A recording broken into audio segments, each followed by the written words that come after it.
वो मिडिल तबके का बच्चा है।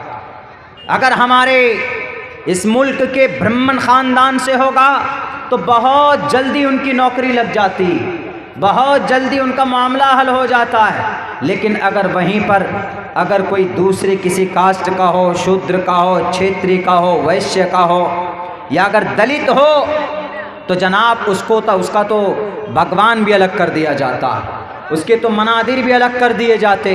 लेकिन कुर्बान जाइए मेरे मुसलमानों, कुरान और शरीयत पर ईमान रखने वालों, अल्लाह ने एक ऐसा कानून बनाया, आपको दिया है, जिसमें अमीर हो, गरीब हो, जिसमें मालदार हो, मिनिस्टर हो, सीएम हो, पीएम हो, जिसके अंदर किसी भी स्टेट का रहने वाले हो, किसी भी इलाके का रहने वाले हो, उनकी नज़र में इक्वल, द सिंपल इक्वेशन, एकदम सीधा सादा, एकदम बराबरी है, बैलेंस है, कोई झुकाव नहीं या किसी का मकाम और मर्तबा ऐसा नहीं है कि ये मुखिया जी के बेटे हैं तो इनको इज्जत देंगे, इनको कुर्सी पर बिठाएंगे, और वहीं पर अब्दुल्ला सालिम आ जाए या आपके गांव का कोई गरीब आदमी आ जाए तो उनको कहेंगे कि नहीं जी तुम नीचे बैठो। बिल्कुल नहीं, ये नहीं चलेगा। इस भेदभाव को, ये भेदभाव थे, इस तरह के अकायद और कॉन्सेप्ट लोगों के बीच में माने जाते थे। लेकिन जब अल्लाह तबारक व ताला ने अपने कुरान का नुज़ूल किया, जब अल्लाह ने फ़ैसला किया इस दुनिया के इंसानों की रहनुमाई के लिए और अंतिम महर्षि को, लास्ट प्रॉफिट को भेजा, तो ये भेदभाव पहले थे। अल्लाह ने याद दिलाया कि मोहम्मद जाओ, लोगों को समझाओ कि तुम्हारा मकाम और मर्तबा पैसों की वजह से नहीं है, तुम्हारी फजीलत तुम्हारे ओहदे की वजह से नहीं है।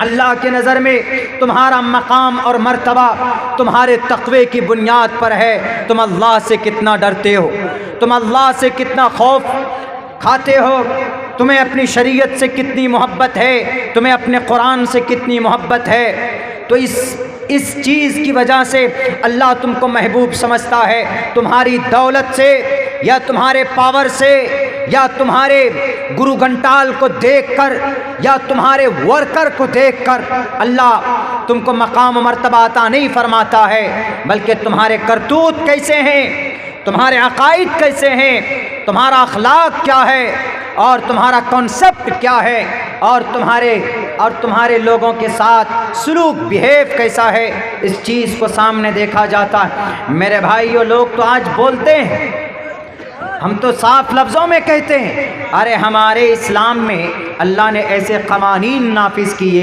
कि अल्लाह तबारक व ताला, अल्हम्दुलिल्लाह, जो अल्लाह पर ईमान रखेगा वो मुसलमान, और कोई भेदभाव हमारे इस्लाम में नहीं, जायज़ नहीं।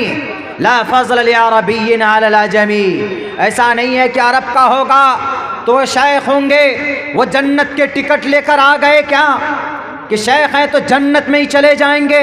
नहीं, अगर शेख है दुनिया में नमाज, ज़िंदगी में नमाज नहीं है, अगर शेख हैं वो लेकिन अपनी ज़िंदगी के अंदर, अकायद के अंदर कोई कमी बेशी है, तो अल्लाह तबारक व ताला फरमाता है कि उसकी कोई फजीलत नहीं है। अगर कोई भारत का रहने वाला मुसलमान अपने कुरान और शरीयत को मजबूती के साथ पकड़ा है तो वो भारत का, वो काला कलू का इंसान ज़्यादा अहमियत के हामिल है बिलमुकाबिल उस शेख के जो गोरा चिट्टा है, जो पैसा वाला, दौलत वाला है। इस मकाम, इन भेदभाव को मिटा दिया, अदा मुसावात और बराबरी। बताएं मुझे, दुनिया के अंदर बड़ी बड़ी ताकतें हैं कि किसी ने इंसाफ और बराबरी का तराजू को उठाया हो? किसी के पास नहीं समाधान, लेकिन इस्लाम के पास समाधान है। इस्लाम ये कहता है साफ लफ्ज़ों में, सब के सब equal, all person are equal, Allah के नज़र में सब के सब बराबर। लेकिन अगर ईमान मोमिन है, अगर उसके काम अच्छे हैं और उसके अखलाक अच्छे हैं, अकायद अच्छे हैं, इन्न अकरमकुम इंदल्लाहि अत्काकुम। हमारे यहाँ अल्हम्दुलिल्लाह कोई गरीब मुसलमान है, कोई मालदार मुसलमान है, अजान होती है तो मस्जिद में जाते हैं, सब एक सफ़ में खड़े हो जाते हैं, इक्वलिटी। ऐसा नहीं कि मुखिया जी आए हैं तो उनको पंखे के नीचे खड़ा करेंगे, अब कोई बेचारा कमज़ोर आया है तो उसको उधर धकेल देंगे, ऐसा होता नहीं होता। जहाँ हो मुखिया जी वहीं खड़े रहो। एमएलए साहब आएंगे तो जी कहाँ खड़े होंगे? मस्जिद के नीचे। जी वहीं, जहाँ जगह मिल गई वहीं खड़े हो जाओ। ऐसा कुछ नहीं। नमाज में सब बराबर। अकीमुस्सलाह, नमाज कायम करो, नमाज पढ़ो। मुखिया के लिए अलग ऑर्डर नहीं, सरपंच के लिए अलग ऑर्डर नहीं। मैं इसलिए मिसाल दे रहा हूँ कि बातें आसानी से समझ में आए। क्योंकि पंचायत का प्रमुख आदमी, पंचायत का प्रधानमंत्री होता है मुखिया। किसी भी पंचायत को तरक्की की तरफ लेकर जाना या उस पंचायत की तकदीर को ख़त्म करना, उसको कमज़ोर करना उसके हाथ में होता है। तो मैं आपको समझाने के लिए बोल रहा हूँ, कितने अच्छे काम। नमाज, अकीमुस्सलाह, सबके लिए बराबर, कोई भी हो। ऐसा नहीं है कि जनाब कोई अपने गांव का उद्योगपति आदमी, ठेकेदार आदमी है तो वो 1 लाख रुपए जाकर मुफ्ती साहब को दे देगा और कह देगा कि हज़रत मुफ्ती साहब मैं 1 महीने तक नमाज नहीं पढ़ूंगा। नहीं, अकीमुस्सलाह सबके लिए बराबर। आतुज़्ज़का सबके लिए बराबर है। मतलब जो मालदार हैं, जो उस निसाब को पहुँचते हैं, चूँकि दौलत सबके पास नहीं होती। जिनके पास पैसा है, जो करोड़पति लखपति आदमी है, उनके पास पैसा है तो सबके लिए एक ही 100 रुपये में 2.5 रुपये निकालना है। निसाब को पहुंच गए तो सबको ज़कात देना पड़ेगा। ऐसा नहीं कि सीमांचल के मुसलमान कमज़ोर हैं, ज़कात नहीं देंगे, और केरला के मुसलमान या गुजरात के मुसलमान मालदार हैं ज़्यादा, वो ज़कात देंगे। अगर निसाब को सीमांचल का मुसलमान भी पहुंच जाता है और उसके पास गुजरात का मुसलमान भी निसाब को पहुंचता है तो सबके लिए एक ही ऑर्डर है, आतुज़्ज़का, ज़कात अदा करो। ये है मुसावात। इस्लाम पर एतराज़ करने से पहले इस भेदभाव को दूर किया है। देखो दुनिया वालों, अगर तुमने अगर अंधभक्ति का चश्मा लगाया है तो उस चश्मे को उतार कर फेंको और देखो कुरान करीम का फरमान, अहादीस रसूल का पैगाम देखो। Equality before the Quran, all person all equal in the eyes of Allah almighty सुब्हानहू व तआला। अल्लाह की नज़र में सब बराबर हैं। चाहे वो जुम्मन मियाँ हो, ईमान अल्लाह पर है, चाहे वो प्रोफेसर हसीबुर रहमान हो, ईमान अल्लाह पर है। तो दोनों की कीमत, दोनों की फजीलत अल्लाह तबारक व ताला के नज़दीक उसके अमल से परखा जाएगा। मेरे हिंदू भाइयों, यह आपके ग्रंथों को चैलेंज करता है हमारा कुरान। आतुज़्ज़का, अकीमुस्सलाह, सबके लिए बराबर ऑर्डर।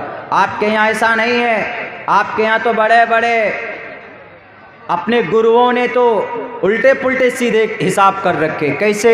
अगर हमारे हिंदू भाइयों में ब्राह्मण होंगे तो वो पवित्र वेदात को पढ़ेंगे, और अगर कोई शूद्र होगा, क्षेत्रीय हो गया, वैश्य होगा, अगर कोई क्षेत्रीय है तो वो खिदमत करेगा, और अगर कोई शूद्र है तो वह आदिवासी बनकर रहेगा।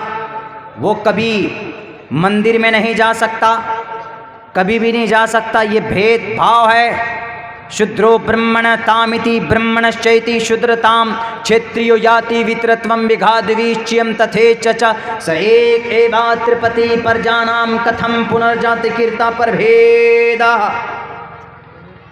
साफ लफ्जों में वैद कहता है कि यहाँ पर कोई आदमी बड़ा छोटा नहीं है, सबके सब बराबर हैं। अमल अगर अच्छा है तो एक गरीब आदमी भी मालदार के ऊपर, मालदार से बढ़ सकता है। कौन कहता है? परमात्मा कहता है। हमारे नबी ने भी यही पैगाम दिया है, ला फज़ल लिअरबिय्यिन अलल अजमी। किसी गोरे को काले पर, काले को गोरे पर, मालदार को अमीर पर, अमीर को मालदार पर कोई फौकियत हासिल नहीं है।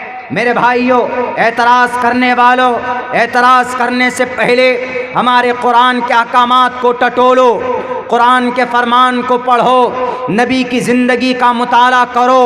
वहाँ पर तुम्हारी ग्रंथ मोहम्मद रसूलुल्लाह की ज़िंदगी के अंदर नज़र आएगी।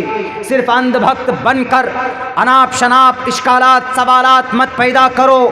देखो क्या बराबरी है, मकाम है, फजीलत है। इक्वल और पर्सन आर इक्वल, सबके सब बराबर हैं। अगर बराबर नहीं होते तो कबीले कुरैश के एक कुरैश कबीले के एक बेहतरीन ख़ानदान की एक औरत फातिमा